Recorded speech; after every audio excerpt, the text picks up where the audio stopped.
as we do every week in the latter part of the 1 o'clock hour, we are going to react to the latest AP Top 25, and that's why it's time right now for a Rothstein reaction. All right, let's cue the poll.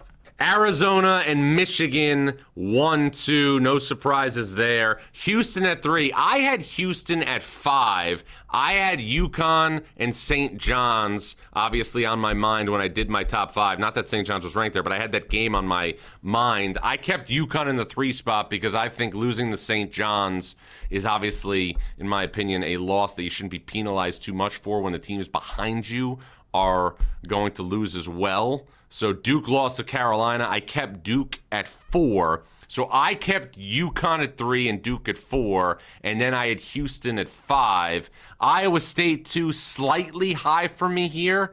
And then UConn is at 6 and Nebraska at 7. I had UConn at 3, Duke at 4, Houston at 5, and then I went Illinois, Nebraska 6, 7, and then came back with Iowa State at 8. So Iowa State and Houston are slightly higher than my bracket. Illinois is 8, Kansas at 9, Michigan State at 10. I moved North Carolina into the top 10, okay, over Kansas, because North Carolina beat Kansas head-to-head, and North Carolina obviously had the win over Duke. So I have Carolina at 10. Excuse me, I have Carolina at 9 on my bracket, Michigan State at 10, Kansas a little bit further down. So I think we're splitting atoms here a little bit. I have Gonzaga further down here. Gonzaga's coming in this poll at 12. That's a little bit high for me. I have Purdue and Florida, who trails Gonzaga here, a little bit obviously ahead of the Zags on my ballot. Let's keep seeing what's here.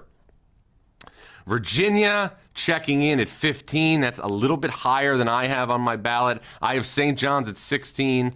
Texas Tech is at 16 on the AP poll. St. John's 17. St. Louis checking in at 18, moving up. Vanderbilt at 19, and Clemson and Arkansas. I don't see too many problems right there. I think I have Vanderbilt at 17 on mine. BYU at 22. The Cougars dropping. Miami, Ohio at 23. Louisville and Kentucky round things out. All right, so I have 24 of the 25 teams that the AP has on my ballot in the top 25 for the AP. This is the difference. I have Alabama in the AP top 25 instead of Kentucky, and the reason why is I felt that Alabama beating Texas A&M at home and winning at Auburn had a really, really good week. And again, Alabama played Kentucky head-to-head and beat Kentucky. So I have Kentucky at 26 and the Rothstein 45, which you can see obviously every morning on my Twitter, which is updated every day. So I don't hate the AP top 25. Alabama ahead of Kentucky for me in the back end of the AP top 25. Houston on my ballot as at 5. It's on 3 at the AP. And Iowa State slightly further down as well. But I don't hate really the AP ballot. But this is one thing I always say. We get so crazy about rankings, especially fans do. And the facts are this. This is sport is decided by a tournament.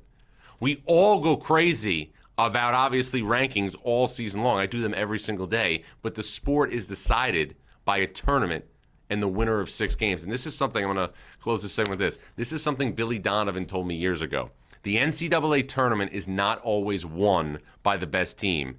It crowns a champion that won 6 consecutive games. Never forgot that. It's why I've never gotten too crazy about rankings. We'll put a bow on this show when we return with some news and notes from around the world of college basketball. Jon Rothstein here on Inside College Basketball Now on CBS Sports Network.